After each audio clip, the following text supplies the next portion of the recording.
Lady Esther presents the Screen Guild Players.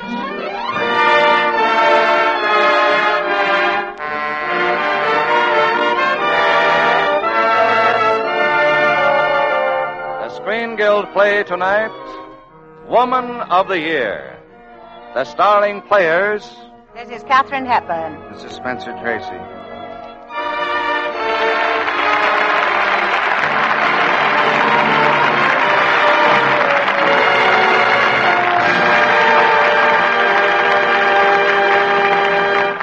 Tonight, Lady Esther presents the Screen Guild Players in one of the screen's outstanding stories, Woman of the Year, with the original stars Spencer Tracy as Sam Craig and Katharine Hepburn as Tess Harding.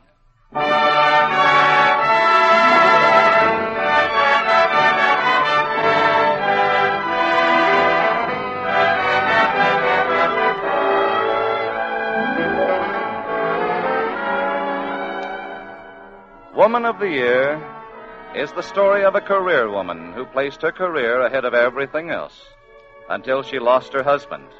And then, but Sam Craig will tell you the story. I don't imagine I have to tell you who Tess Harding is. A girl that's a famous radio commentator with a syndicated newspaper column is almost public property.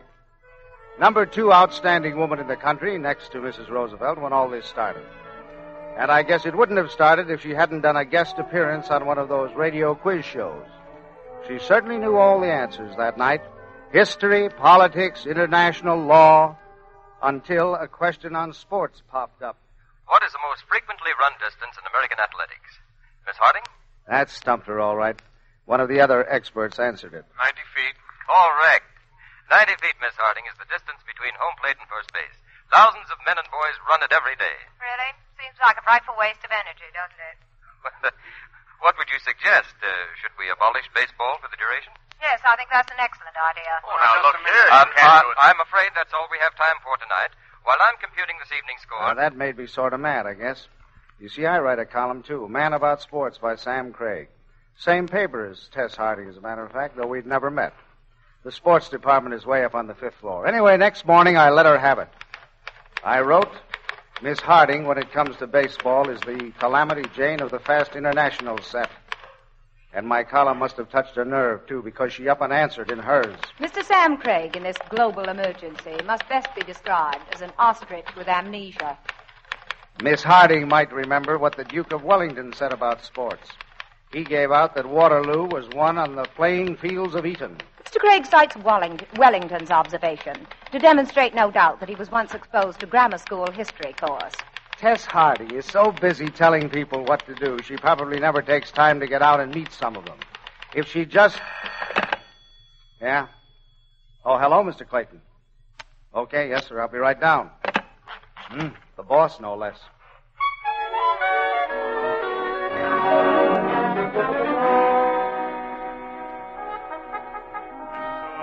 I thought the best thing to do was to get you both in here. This paper can't afford any intramural scraps. Besides, it's getting to the point where... Sam, you'd better look at me while I'm talking, not Miss Harding. Yes, sir. Well, how about it? You ready to kiss and make up? I'll kiss. I don't know about making up. You, Tess? You willing to quit? Well, sure. I'm always willing to quit when I'm losing.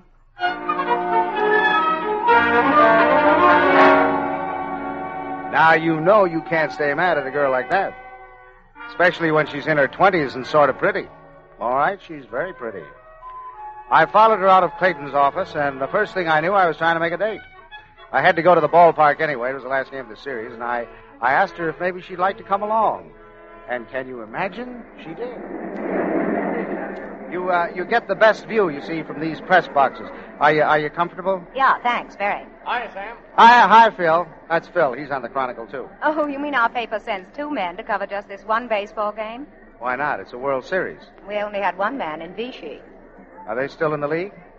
Well, here they go. Now, you see the Cards are up first, and when they make 3 outs, that's the inning. See, and then the Yankees come to bat. I see, and then they've got to make 3 outs. That's right. And each team has 9 innings. Uh-huh. But wouldn't it always come out even if each team makes the same number of outs? No. You see, an out is, it's an out. The final score depends on the runs made in between the outs. Here comes the first St. Louis batter. Now, he's got to hit the ball and get as far around the bases as possible. If he gets all around the bases, that's a run for his team. He's got to hit the ball. Yeah. Unless the pitcher makes him miss, of course. Yeah, which one is the pitcher? He's the fellow in the middle. Now, watch the batter. He missed. 1 out. No. That's a strike. He gets 2 more. Why? Well, because... I don't know. Just because he does. Are you kidding me? Well, how could that be a strike? He didn't even swing at it. No, well, he doesn't have to, you see. As long as it's over the plate between his knees and his shoulders. Oh, why doesn't the batter stoop down and fool the pitcher? Because he does. Look now. Maybe you better not get too much in one dose. I'll sort of ration it out as we go along.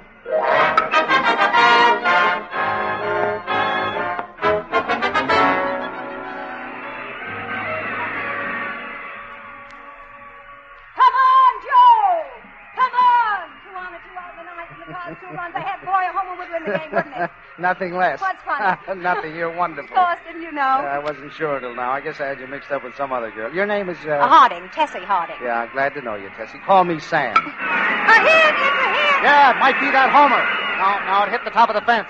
2 men coming in. Come on, Joe! Slide, Joe. Hit the dust. We win. No. Wait a minute. What is it? He's out at home. It's the end of the inning. Then the score's tied. Like a wet shoelace. Oh, that's a shame. Well, we almost won. Come on, I have to hurry. Wait a minute. The game's not over yet. Isn't over. You said 9 innings. Yeah, but you see, in case of a tie, they play on until somebody wins. Oh, I'm terribly sorry. Really, I am, but I've got a broadcast. I'm late already. You don't have to come. You stay here if you want to. No. Well, I should think you'd want to go. I don't want to go. Well, I couldn't let you tackle the subway alone. Come on.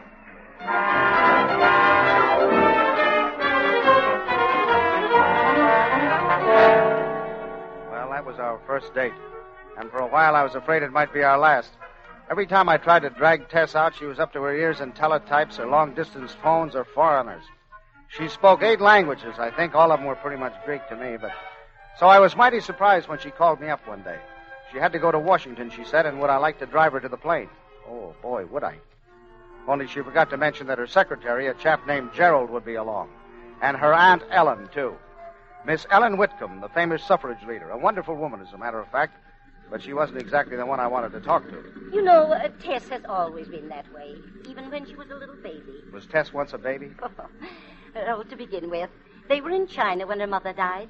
I went out to take care of her, and I've done it ever since. It's quite a job. Yeah. Everybody ought to have a job. No, I mean looking after Tess. Think you could handle an assignment like that? Do you? Oh, I'm sorry. I was watching Tess over there on the telephone, you see, and I... Yes, of course. There was something she had to tell the governor. You're telling me. Not yet, but I might sometime. Sam? Oh, Sam. Oh, which reminds me, there's something I've got to say to Gerald. Excuse me, please. Sure. Gosh, darn it all, the governor was out. I have to call him from Washington. Sam, I hope we're not taking too much of your time. No. It keeps me off the streets and out of the pool rooms. What's the matter? Nothing. Sure? No, not a thing. Except I don't know why I'm here. I can't figure you, Tessa. What are you trying to prove? But, Sam, Gerald, could have chauffeured you down here. Why did you have to ask me? I thought you might want to kiss me goodbye. Hey.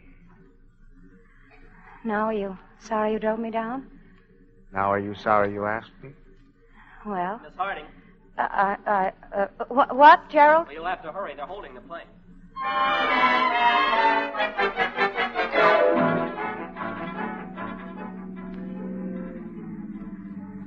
And the trouble is, a fellow like me, I'm not used to being off base. Not that I should be bending your ear, Miss Whitcomb, just because you let me drive you home. Oh, it's been a lovely ride. By the way, where can I drop you, Miss Whitcomb? You can drop the Miss Whitcomb. It always sounds like a reproach. I'll bet it is, too, to a lot of men who should have known better. Sam, we're talking about you. Felt this way long? No, not very. For a dissatisfied guy, I'm pretty satisfied. You like your work, don't you? Yeah, sure. I get a kick out of people, seeing them, writing about them. Pretty unimportant people, though. Maybe that's what makes me an unimportant guy. It makes you a very important guy. You're a normal human being, Sam. Just tried to lead a normal life.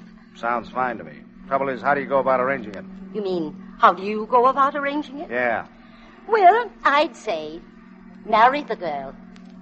All right, I will. I mean, I'll give it a try when she gets back from Washington.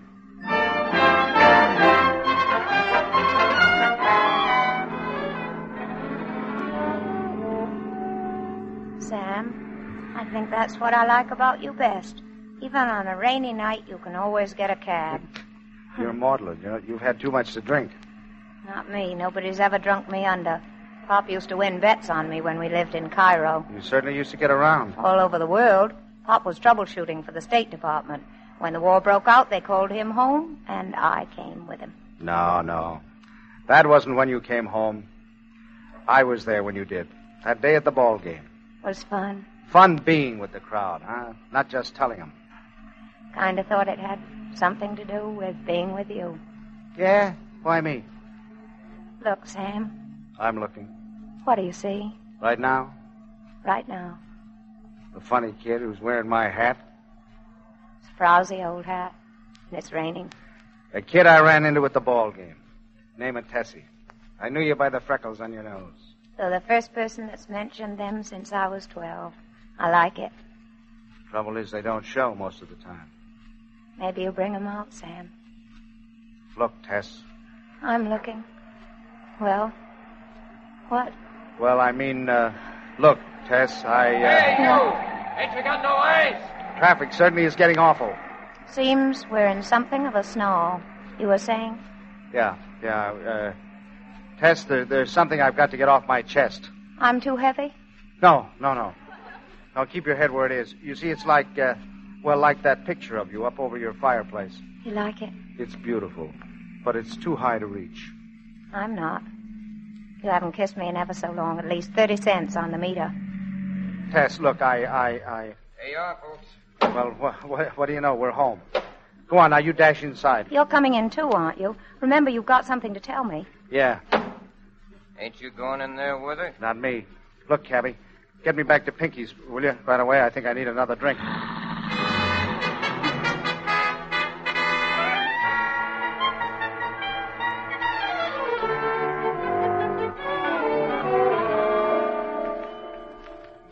Mr. Craig. Yeah. Oh, hello, Gerald. Miss Harding asked me to give you this. My chapeau. Yeah, did she say anything? Well, just to tell you, here's your hat. What's your hurry? She did? Anything else? Well, I'm afraid she's rather busy right now. Dr. Lubeck's escaped from a concentration camp. Nobody seems to know where he is. That's too bad. Who is he? Ladin Lubeck, the Yugoslavian statesman. Miss Harding knew him very well, and she's worried about whether he got away. Where is she doing her worrying, do you know? Well, she's in the wire room right... Mr. Craig, you're not going to disturb her. I am not sure that that's the word for it, Gerald. Try me again in about 5 minutes.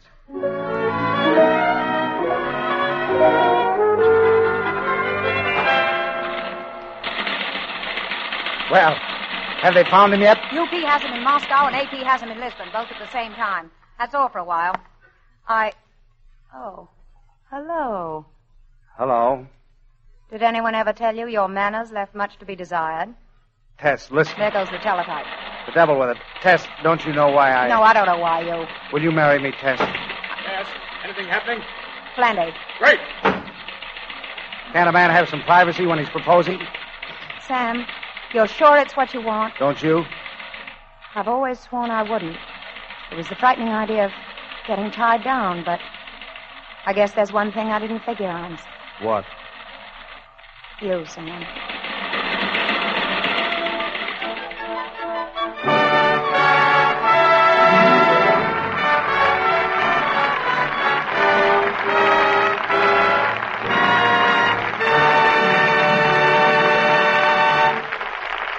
And so ends Act One of Metro-Goldwyn-Mayer's Woman of the Year, starring Spencer Tracy and Katharine Hepburn. In just a moment, we'll hear Act Two. But first, here's a word from our hostess, Lady Esther. There's a milliner in New York who has an enormous following. Hundreds of smart women go to her for their hats. And not only because her hats are so unusual, either. No, there's another very interesting reason as well. Her mirrors aren't made of just plain glass. They're made of delicately tinted glass. And as women look in these mirrors, their skin suddenly seems to look so smooth, so flawless. Now, you don't need to use specially tinted mirrors to see this transformation take place in the appearance of your skin. If you want a softer, a younger-looking skin, just try Lady Esther face powder. Many of the best-known and most beautiful models in America use Lady Esther face powder because of its unusually flattering tones. They say it gives their skin a delicate, tissue-like finish instead of a dry and powdery look. Lady Esther shades are the softer, more subdued and creamy shades that do so much for the appearance of a woman's skin. There are no grayish, yellowish tones that often make the skin seem older, even a little hard. My shades are deliberately planned to flatter your skin, the way a delicately tinted mirror does. And I get these subtle shades by blowing color and powder together my own patented way, by hurricanes. Lady Esther powder is blended by the tremendous speed and power of hurricanes. That's why it's so smooth. That's why it covers up little lines, covers up little blemishes. If you want that thrill of looking in your mirror and seeing your skin look suddenly a lot softer and more feminine, change to Lady Esther face powder.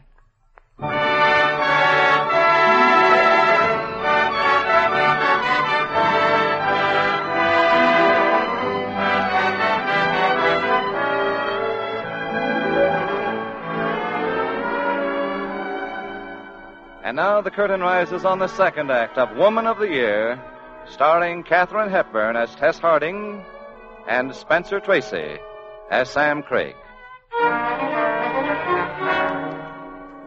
And so we were married. Sam Craig, the mug who wrote a column on sports, and Tess Harding, the international brain trust girl. Of course, the wedding was a little rushed by a justice of the peace in between calls to Lisbon and London, trying to locate that Dr. Lubeck. But anyway, we were married and headed for home. Yeah, to her home, naturally. Yes, I objected, all right, but I might have known what Tess would say. Darling, I have a lease, and my place is so established. Everyone knows the address and phone number. Don't you see what a mess I'd be in if we moved suddenly? There it was. Take it or leave it. And I took it. Only I didn't exactly know what I was up against. I found that out one night, our wedding night. I was taking a shower. I didn't even hear the doorbell ring. Then I put on my robe and walked into the bedroom and, This is something I didn't dream to see. Tess, it's so good to be here. Hey. Come in, Sam. It's quite all right. It's all right. Who is this guy? Alma let him in. It's Dr. Lubeck. Sam, it's wonderful. He made it. He has a great sense of timing. Dr. Lubeck, this is my husband. Oh, Tess, I'm so happy for you. Please come, Mr. Harding. Join with us here by the bed. I don't like to intrude. Oh, no, not at all. Sit here, Sam, and hold my hand. Dr. Lubeck came straight here from the Clipper. It's a wonderful break. The first real inside dope on the Balkan smash-up. Smash-up? Oh, you don't know, Tess. Wait, I want to take notes. Sam, I can hold your hand later. Tess, you understand the chase. Must know that žadna sila sveta z njih ne udjela otroce. He says they'll never have made subdued. Šištali sme o několika lidé. Sympatický k nacím. Oh, ovšem i višme, že to bile zraci. Německé krysy ve vysoki mištej. He's telling about the Nazi infiltration. Oh, the bell, that must be Franja. Franja, is he coming too? He's the Czechoslovakian consul, Sam. We had to call him. Oh, yes, and General Hussar can partake in crash, of course. Oh, really? They're all coming tonight? Sam, isn't this the most thrilling night of your life? It certainly is. I've got goose pimples.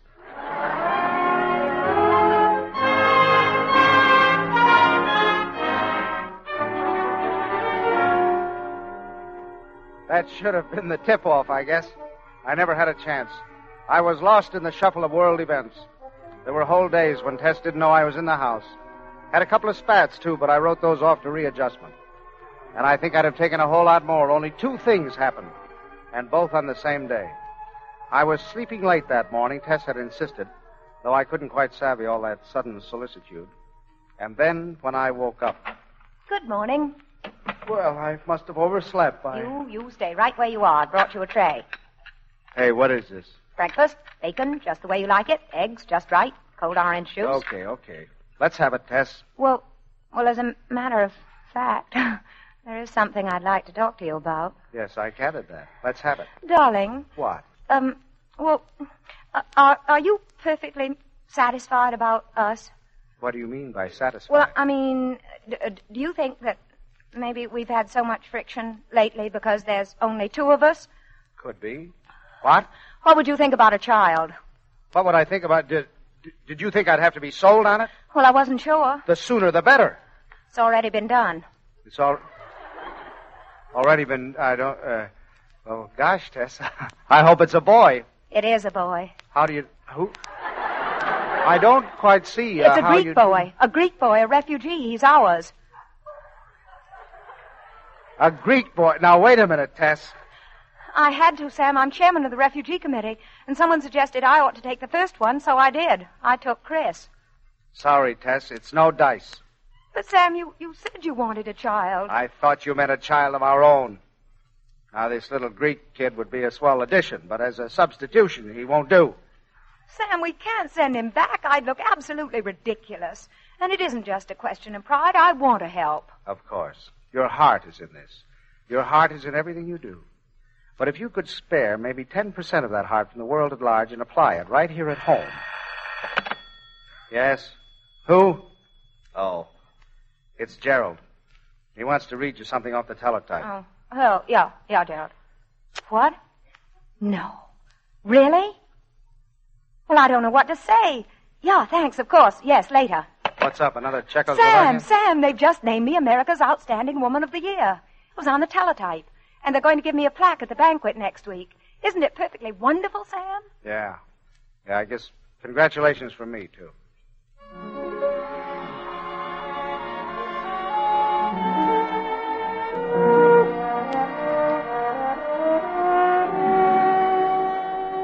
Well, there it was. The Woman of the Year. Only I figured she wasn't a woman at all. Just a human receiving set for hot foreign flashes. Perhaps I might have felt different if I'd heard the speech she made at the banquet. Receiving this plaque is the second most exciting moment of my life. Most exciting will be when I take it home and show it to my husband, Sam Craig. But I didn't hear it, you see. I wasn't there. I couldn't see myself as the outstanding husband of the outstanding woman of the year. By that time, I was pretty well fed up with the whole business anyway, so I ducked the banquet. And while they were applauding Tess, I was cleaning my things out of the apartment, making the break clean and sharp. Anyway, that's what I thought. Those next few days were mighty tough for both of us, I guess. Miss Harding, that international forum's only 10 days off. We've got to get started on your speech. Not now, Gerald. I don't feel much like work today. Say, Sam, the champ finishes training tomorrow. You going to do a story on it? No. Maybe you better cover it, Phil. I'm a little on the rough edge. Gerald, are you sure? No other calls? No, just Dr. Lubeck and the British consul, Miss Harding. Are you expecting any others? No, not expecting. Not really. A newspaper switchboard is pretty busy, Helen. I thought maybe she called me and you forgot. I didn't know you were in, Sam. She did call this morning. For me? No, but I was going to tell you anyway. She left a forwarding address. She's gone up to visit her aunt in Vermont.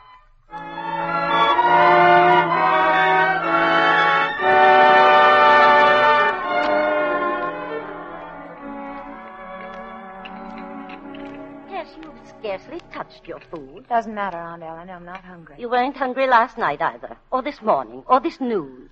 I think I'm tired, all that tramping in the snow. You know, I've almost forgotten how to walk. You've been too busy flying. It's time you came down to earth. Darling, you're not going to start that again. I most definitely am. I keep wondering, will that plaque satisfy you for a while, or will you go on to become the outstanding woman of the generation? You did. I wasn't married to Sam Craig. What difference does my being married make? A lot. The difference between you and me. Silly. You could have had any man you wanted. Yes, any man but one. He thought I was too important. He was afraid to ask. Well, you never told me that. Darling, I'm sorry. Yes, so am I, Tess. I've been sorry for 20 years. But if you felt that way, why didn't you let him know? I did. I was on a speaking tour. I wired him from Chicago. He wired back that he had just announced his engagement to someone else. Darling. I think you want something more than that out of life. Newspaper clippings, speeches, a few fine letters. They aren't enough, Tess. A dozen plaques won't be enough if you're lonely. I'd never thought of that. Well, you'd better think of it now. And that's positively the last word I'll say on the subject. And now, for the time you're here, what can I do to make you happy? I don't know. Maybe you've done it already. Done what? What do you mean? I mean, Well, you wired. I'm going to use the phone.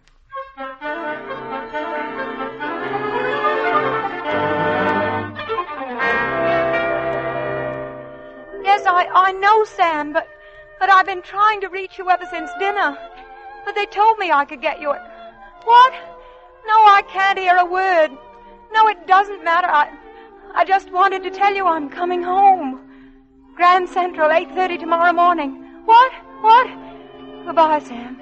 What did he say, Tess? Not very much. He's covering that big fight at the garden. It's terribly important, you know. Well, of course. But didn't he even say he loved you? How could he? One of the fighters just fell in his lap.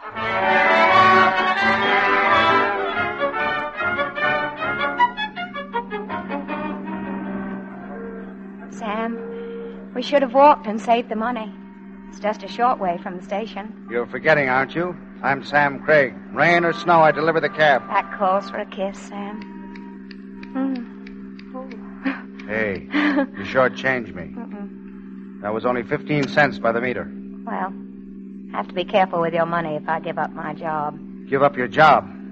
I've done a lot of thinking, Sam. Aunt Ellen showed me I haven't been a woman or a wife or anything, but I will. By giving up your job? We'll move out of my place. Of course, we'll get a little house out of town. I'll make it a real home for you. Honestly, I will. And cook and sew and order the groceries. Yeah. Drive me to the station every morning. Yes, Sam? You're not talking sense. But, darling... You're off your beat. It wouldn't work. You couldn't make it work, Tess. Sam, I'm so glad you said that. I would have tried. Really, I would, but I'd have been miserable. Yeah, me too. You know, the trouble with you is that you always go to extremes. First, you want to be just Tess Harding. Then you want to be just Mrs. Sam Craig. Now, what's the matter with being Tess Harding Craig? Nothing's the matter with it. It's a wonderful name. Tess Harding Craig. Sam, you better kiss me so I won't forget. That's not such a tough assignment. You don't know. I want you to hold it, Sam, till the meter says $64.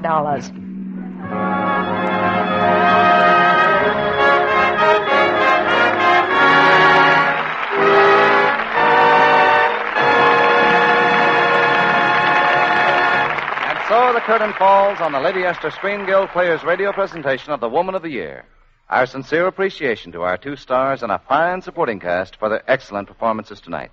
In just a moment, you will hear about next week's program. But first, I'd like you to listen to a few words from one of our best-known beauty authorities, Lady Esther. Do you know that once women were ashamed to admit they used anything to help their appearance? They thought it wasn't quite nice to improve on nature. So there were a lot of very plain, unattractive women in those days. But now there are almost no plain women at all. There are only women who don't know how to make themselves look beautiful. Do you know, for example, that the face powder you use can either make your skin look dry, hard, and lifeless, or it can do just the opposite? It can make your skin look so radiantly fresh and alive that people instinctively turn to admire you. Lady Esther face powder is deliberately planned to make your skin look more youthful and more feminine, to make you look a lot more attractive. And here's why Lady Esther face powder is so flattering. It isn't just mixed in the usual way. It's blown by twin hurricanes, blown with the speed and force of hurricanes until all the tiny particles of color and powder are merged in a smooth and perfect blending. This method transforms Lady Esther face powder into a delicate, tissue-like film of beauty for your skin. You'll see the difference the instant the puff touches your face. You'll see how little lines and blemishes disappear, how you suddenly look more youthful, more enchanting. Just try Lady Esther face powder and see for yourself. Next week, the Lady Esther Screen Guild Players have planned a real radio surprise for you. They will present a great picture, Casablanca. It will star Paul Henreid, Ingrid Bergman, and Humphrey Bogart. Thank you. Good night. This is the Columbia Broadcasting System.